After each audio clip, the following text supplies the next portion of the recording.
In the past year, we have seen a huge surge in the number of upper respiratory tract infections which have been caused by viruses. There are many viruses we can name, but the end result of it is you get cured from the virus, and maybe after 7 to 10 days, once your fever and body pain and everything is gone, you still have that irritating feeling in your throat that there is something stuck in it, or it is burning, or it is sore.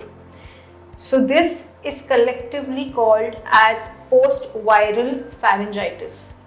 For the past year, I've been seeing a lot of patients of this.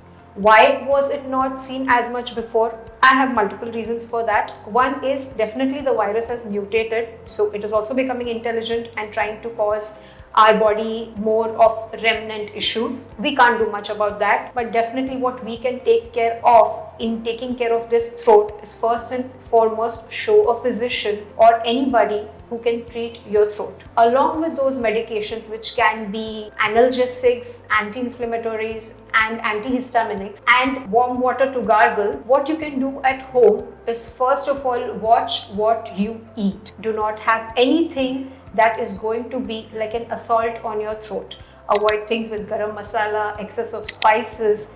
Avoid taking salt water gargles, because yes, they do aggravate a very red and angry throat which is caused by the virus. Avoid eating artificially flavored, artificially colored, artificially preserved food. This would ideally include each and everything that comes out of a packet and can be opened and eaten immediately.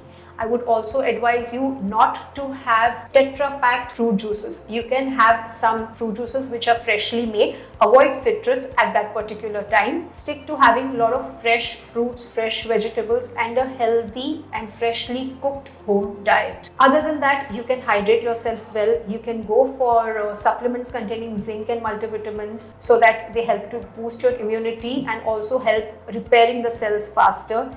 Take at least 8 hours of sleep. Yes, work matters, money matters, but health matters the most. So rest is absolutely essential in recovering from any kind of viral illness. Refrain from going in very crowded places, because as you're just recovering, you might immediately catch another infection and need to go back to the doctor again कि मेरा गला फिर से खराब हो गया. Other thing you can do is prevent a direct blast of air going into your nose and throat, as all this will only act as assaults on your throat which is trying to recover. So in short, I would suggest you live a very simple, clean and healthy life for at least 15 to 20 days after you get viral. This will ensure a quick and rapid and proper recovery of your throat.